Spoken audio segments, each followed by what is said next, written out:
ترتیب دیا گیا ہو اس کو دلہن کہتے ہیں۔ تو سورہ رحمان اللہ تبارک و تعالیٰ نے اس کے اندر اس آیت کو کم بیش 31 مرتبہ بیان فرمایا، اور اس سورت کے بارے میں حضرت علی نے فرمایا کہ قرآن پاک کی سورت دلہن ہے، یہ بہت زیادہ خوبصورت، بہت اچھی ہے۔ اس آیت میں اللہ نے بار بار یہ بات فرمائی ہے کہ تم ہماری کن کن نعمتوں کو جھٹلاؤ گے، جو اللہ کی طرف سے نعمتیں ہیں۔ اللہ فرماتے ہیں کہ تم نعمتوں کو گننا چاہو تو نہیں گن سکتے، اور فرمایا جو نعمتیں تمہیں دی گئی لئن شکرتم لازیدنکم ولئن کفرتم ان عذابی لشدید، کہ اللہ کی طرف سے نعمتیں اس میں شکر ادا کرو، اللہ اس میں اضافہ فرمائے گا۔ وَإِن تَعُدُّوا نِعْمَتَ اللَّهِ لَا تُحْصُوهَا، اگر تم ہماری نعمتوں کو گننا چاہو تو شمار نہیں کر سکتے، گن نہیں سکتے، اتنی اللہ کی نعمتیں ہیں۔ اور ایک نعمت ایسی جس کا تصور نہیں، لیکن ساری کائنات کے لیے اور قیامت تک کے مسلمانوں اور انسانوں کے لیے اور ساری مخلوقات کے لیے سب سے بڑی نعمت کیا ہے؟ یہ میلاد النبی کا مہینہ، یہ ربیع الاول کا مہینہ مسلمانوں کی توجہ اس طرف مبذول کراتا ہے کہ جتنے انعامات کی بارش تمہارے اوپر ہو رہی ہے یہ کسی کا صدقہ ہے۔ کائنات میں جو کچھ تم دیکھ رہے ہو یہ کسی کا صدقہ ہے، اور جو کچھ تمہیں زندگی مل رہی ہے، جو ایمان ملا، قرآن ملا، جنت، اللہ، معرفت، قرآن خداوندی اور تقویٰ، طہارت، زندگی، عبادت، دینداری، دعا، زکات، صدقات، خیرات، جتنی چیزیں آپ کو ملی ہیں کسی کا صدقہ ہے۔ اور کون ہے جانتے ہیں سارے لوگ، وہ آقائے مدنی محمد رسول اللہ صلی اللہ علیہ وسلم۔ اور یہ مہینہ انہی کی ولادت مبارکہ کا ہے، اور اتفاق کی بات ہے کہ 12 ربیع الاول پیر کے دن حضور اکرم صلی اللہ علیہ وسلم کی ولادت مبارکہ ہوئی، اور اس سال پیر کو آج جمعہ ہے، ہفتہ اتوار پیر کو 12 ربیع الاول ہے، یعنی دن بھی وہی ہے، تاریخ بھی وہی ہے جس دن حضور اکرم صلی اللہ علیہ وسلم کی ولادت مبارکہ ہوئی ہے۔ اور جشن ولادت مبارکہ جو منایا جاتا ہے، جشن میلاد النبی صلی اللہ علیہ وسلم، یہ اس لیے کہ حضور اکرم صلی اللہ علیہ وسلم کی محبت ہر قلب میں پیدا ہو جائے۔ جشن میلاد النبی کا پیغام یہی ہے، اے مسلمانوں، ہر ایمان والے کے دل کے اندر حضور اکرم صلی اللہ علیہ وسلم کی محبت کی شمع کو روشن کر دو۔ اگر یہ شمع دل میں روشن نہیں ہے تو ساری روحانیت میں اندھیرا ہے، ساری عبادتوں میں اندھیرا ہے، سارے سجدوں میں اندھیرا ہے۔ اس شمع کو روشن کرو، یہ روشن کرنا بہت زیادہ ضروری ہے۔ اگر میں زبان حال سے حضور اکرم صلی اللہ علیہ وسلم کے آستانے پر جا کر یہ عرض کروں، یا رسول اللہ صلی اللہ علیہ وسلم آپ سے میں کتنی محبت کروں، کیا بیوی بچوں کی عزت سے زیادہ محبت کروں؟ حضور کی طرف سے جواب آئے گا نہیں، اس سے زیادہ محبت کروں۔ یا رسول اللہ صلی اللہ علیہ وسلم ماں باپ سے زیادہ محبت کروں؟ جواب آئے گا کافی نہیں ہے، اس سے زیادہ محبت کرو۔ یا رسول اللہ صلی اللہ علیہ وسلم رشتہ داروں سے محبت کرو؟ جواب آئے گا کافی نہیں، اس سے زیادہ محبت کرو۔ کیا یا رسول اللہ صلی اللہ علیہ وسلم میرے ماں دونوں سے زیادہ محبت کرو؟ کہا جواب آئے گا کافی نہیں، اس سے زیادہ محبت ہونی چاہیے۔ ماں باپ سے، بیوی بچوں سے، ماں دولت سے، رشتہ داروں سے، کائنات کی تمام چیزیں جن سے تمہیں محبت ہے ان تمام سے زیادہ محبت، یہ بھی کافی نہیں، مگر حضور اکرم صلی اللہ علیہ وسلم کو یہ ارشاد آئے گا کہ اے میرے چاہنے والے اور مجھ سے محبت کرنے والے اور میرے سے محبت کرنے کی کوشش کرنے والے، تیرے قلب میں اتنی محبت ہونا ضروری ہے کہ تیرے بیوی، تیرے بچے، ماں دولت، رشتہ دار، کائنات کی تمام چیزیں نہیں، اس سے زیادہ تیری تو اپنے آپ سے محبت کرتا ہے، اس سے بھی زیادہ محبت نہیں ہونا ضروری ہے۔ اس وقت تک ایمان کامل نہیں ہو سکتا۔ ایک سوال، کیا تنہائی میں بیٹھ کر آپ نے اپنے کبھی قلب سے سوال کیا ہے کہ میرے دل میں حضور اکرم صلی اللہ علیہ وسلم کی کتنی محبت ہے، کتنی عظمت ہے، کتنا ادب ہے؟ اگر صرف جواب ہے کہ کچھ نہ کچھ اس بات میں ہے، نفع میں ہے، فائدے میں ہے، ہاں میں ہے، بہت بہتر بات ہے۔ جن بہت بڑا مفتی ہے اگر یہ جواب دے کہ نہیں اس میں کمی ہے، تو اس محبت کو پیدا کرنے کا راستہ کیا ہے؟ جشن میلاد النبی صلی اللہ علیہ وسلم منانے کا ایک مقصد یہ ہے کہ ہر ایمان والے کے دل میں حضور اکرم صلی اللہ علیہ وسلم کی محبت کی شمع کو روشن کر دو۔ بہت بڑا بہت بڑی کامیابی آپ نے نے حاصل کر لی اور اس ربیع الاول کے مہینے میں آپ نے اس شمع کو روشن کر دیا. اپنے دل میں اس شمع کو روشن کرو اور کتنی محبت ہونا چاہیے کہ ساری کائنات کی تمام چیزوں سے زیادہ حضور اکرم صلی اللہ علیہ وسلم سے محبت, حتیٰ کہ اپنی جان سے زیادہ بھی محبت کا ہونا بہت زیادہ ضروری ہے. اس کے بغیر کمال پیدا نہیں ہو سکتا. محبت پیدا ہو تو کیسے ہو؟ چند کام ایک پیغام ہے جسے میلاد النبی کے ذریعے سے جو ہر مسلمان کو کرنا چاہیے وہ کر سکتا ہے. پہلی چیز حضور اکرم صلی اللہ علیہ وسلم کی محبت میں پیدا ہو جائے تو حضور صلی اللہ علیہ وسلم کی یاد میں درود شریف کثرت سے پڑھا کریں. درود شریف کثرت سے پڑھا کریں. اور کیسے پڑھیں؟ جیسے نماز پڑھتے ہیں. نماز کے بعد میں فرمایا گیا کہ نماز ایسی پڑھو جیسے تم اللہ کو دیکھ رہے ہو. اگر استعداد نہ ہو جائے تو یہ تصور کرو کہ اللہ تمہیں دیکھ رہا ہو. ایسے ہی استعداد نبی کے ساتھ میں درود شریف کو پڑھو کہ ہم حضور صلی اللہ علیہ وسلم کو دیکھ رہے ہو, کہ امت خزاں مستحضر ہو, حضور اکرم صلی اللہ علیہ وسلم کا استحضار ہو. اس کے ساتھ میں حضور صلی اللہ علیہ وسلم کے احسانات کو یاد کرتے ہوئے درود شریف پڑھو. ایک ایک مرتبہ ان احسانات کے ساتھ میں یاد کرتے ہوئے درود شریف پڑھا کرو. استحضار نبی کے ساتھ میں حضور صلی اللہ علیہ وسلم پر درود شریف کا پڑھنا یہ محبت کی شمع روشن کرنے کا ذریعہ بنے گا. اور اس کے بعد پھر ایک بات کہوں, درود شریف پڑھیں گے قبول ہو جائے گی, ثواب مل جائے گی. لیکن بہت سے لوگ 10 سال سے 20 سال سے 30 سال سے درود شریف پڑھ رہے ہیں لیکن محبت کا پیمانہ قلب میں نہیں ہے. ابھی بات کیا ہے؟ میں 10 سال سے درود شریف پڑھتا ہوں صبح اور شام مثال کے طور پر 100 مرتبہ.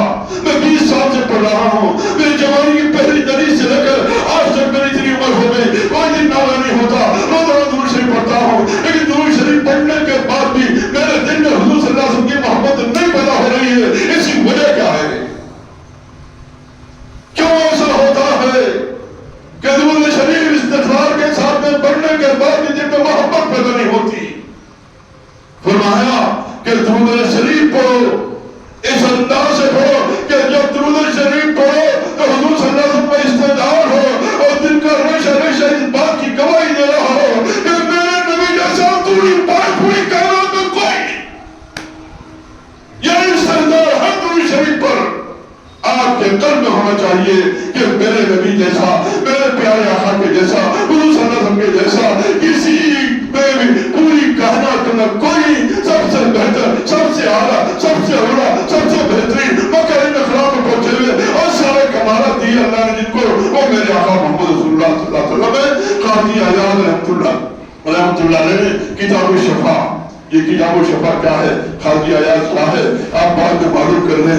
اتنے بڑے آدمی نے اپنی کتاب میں یہ بات لکھی ہے کہ جب تک یہ استحضار نہیں ہوگا کہ میرے نبی سب سے بہتر, سب سے اعلیٰ, سب سے اونچے اور سب سے کمالات اللہ نے میرے نبی کو دیے ہیں, اس استحضار کے ساتھ میں آدمی درود شریف پڑھے گا. اس کے استحضار کے بغیر میں اگر درود شریف پڑھے گا تو حضور صلی اللہ علیہ وسلم کی محبت جو پیدا ہونا چاہیے نہیں پیدا ہوگا. ایک چیز کہ یہ درود شریف کثرت سے پڑھے, اور دوسری چیز حضور صلی اللہ علیہ وسلم کی نعتوں کو کثرت سے سنا کریں, پڑھا کریں کہ حضور کے کیا کیا کمالات ہیں. اور نعت کا پڑھنا یہ تو مسجد نبی کا عمل ہے. حسان بن ثابت, حضرت عباس اور بہت سے صحابہ ہیں جو نعت شریف حضور کی موجودگی میں پڑھا کرتے تھے. بہت سے ایسے ہیں جن کو نعت کی برکت سے اللہ نے توبہ کی توفیق نصیب فرمائی. جگر مرد آبادی مشہور شاعر ہیں, ہندوستان کے بہت بڑے غزلیات لکھنے والے بہت بڑے شاعر. اجمیر شریف کے اندر ایک نعتیہ مشاعرہ انعقاد کیا گیا بڑے پیمانے پر. وہاں کے انتظامیہ نے طے کیا کہ ہندوستان کے بڑے بڑے شاعروں کو بلایا جائے. اس میں کمیٹی کے اندر بات ہوئی کہ جگر کو بھی بلایا جائے. بعض لوگوں نے اعتراض کیا کہ نہیں, وہ تو شرابی ہے, دن رات شراب میں مست رہتے ہیں. نعت اور شرابی اختلاف ہو گیا کمیٹی میں. بعد میں پھر آگے چل کر بات طے ہوئی کہ نہیں بھائی کچھ بھی ہو سکتا ہے, اس کی ذریعے سے معافی مل جائے, بنانا چاہیے. طے ہو گیا بنانا چاہیے. نعتیہ مشاعرے میں اجمیر شریف کے اندر اب گئے جگر مرادی کے پاس میں. وہاں جانے کے بعد ان کے سامنے درخواست رکھی, کہا کہ میں تو گنہگار شرابی, میں کیسے بہت کوشش کی, تیار ہو گئے. اب جیسے عوام میں بات معلوم ہوا اجمیر کے اندر بڑے بڑے اشتہار تک ہے, ایک شرابی سے نعت نہیں سنیں گے, ایک گنہگار سے نعت نہیں سنیں گے, اس کو آنے کی اجازت نہیں دیں گے. بڑے بڑے اشتہارات اب کمیٹی والے پریشان کریں تو کیا کریں؟ جگر صاحب پاس میں آئے، کہا کہ خاموشی کے ساتھ میں اس جلسے سے 3 دن پہلے آپ آ جائیے، چھپا کر آپ کو کہیں رکھیں گے، عین وقت جلسے میں لائیں گے، پھر ساری تفصیلات ہیں۔ آپ آئے، جیسے آپ آئے مجمع اپنے پروگرام کے مطابق ووٹنگ شروع کر دیا۔ جگر ملک پہنچے اسٹیج پر، کہا کہ لوگوں ایک بات سنو، اگر تم میری ہوٹنگ کر رہے ہو، مجھ سے نفرت کر رہے ہو، تمہیں اجازت ہے، لیکن میں یہاں حضور کی شان میں نعت پڑھنے آیا ہوں، تم نعت کی اگر ہوٹنگ کرنا چاہ رہے ہو تو تمہاری مرضی۔ جیسے بات کہی سارا مجمع خاموش ہو گیا، اور اس کے بعد میں آپ نے نعت پڑھی، ایک حضرت مدی سلطان مدینہ، بہت بڑی یہ نعت ہے۔ اس کے بعد نعتیہ کلامت نے بہت کہنا شروع کر دیا۔ اس کی برکت سے اللہ تبارک و تعالیٰ نے شراب سے بھی توبہ کی توفیق نصیب فرمائی، اور اس کے بعد میں حضور صلی اللہ علیہ وسلم کی محبت میں ایسے اشعار کہے کہ جس کا سامنے ملنا مشکل ہے۔ گویا نعتیہ کلام پڑھنے کی وجہ سے جگر مراد آبادی کو اللہ تبارک و تعالیٰ نے شراب سے گناہوں سے توبہ کی توفیق نصیب فرمائی۔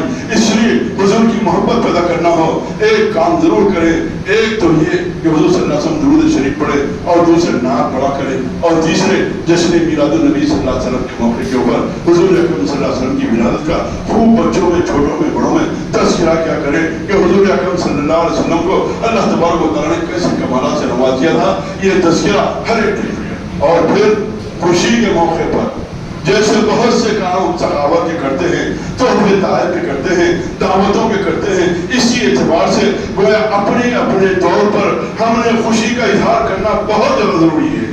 جو ماننے والے ہیں مانتے ہی ہیں اور کرتے ہی ہیں، جو نہیں ماننے والے ان کی بات میں کہتا ہوں۔ غیر مخلدین کے ایک بہت بڑے محدث ہیں، کون ہے؟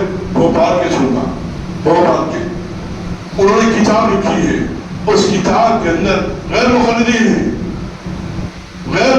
ہیں، لیکن صدیق احمد بھوپالی جو ہے وہ اس کے بہت بڑے آدمی ہیں، انہوں نے اپنی کتاب میں لکھی ہے میلاد النبی صلی اللہ علیہ وسلم کا منانا ہر مسلمان کے لیے ضروری ہے۔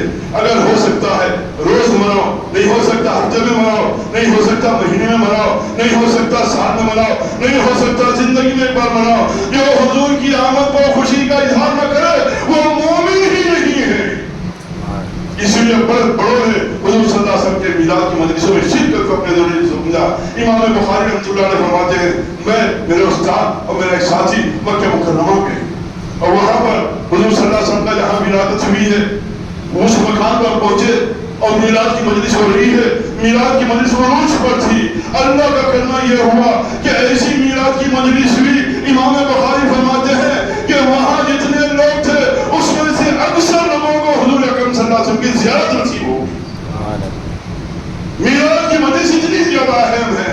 شاہ ولی اللہ محدث دہلوی رحمۃ اللہ علیہ فرماتے ہیں، میں مکرمہ پہنچا، اور جب میں میلاد کی مجلس میں پہنچا تو میں نے مراقبہ کیا، میں دیکھا کہ اللہ کی رحمت نازل ہو رہی ہے۔ ایسی سینکڑوں باتیں علماء دیوبند کی، حتیٰ کہ شیخ ولی تھانوی علماء دیوبند کے بہت بڑے آدمی ہیں، حضور صلی اللہ علیہ وسلم کی میلاد پر ایک کتاب لکھی ہے، نشر الطب کی ایک کتاب ہے، اس کے مقدمے میں ایک بات لکھی، ہمارے علاقے کے اندر طاعون پھیل گیا، سب لوگ گھروں میں پریشان ہیں، روزانہ 10 20 25 لوگ مر رہے ہیں۔ میں نے کہا اس وبا سے نجات کا کیا ذریعہ ہے؟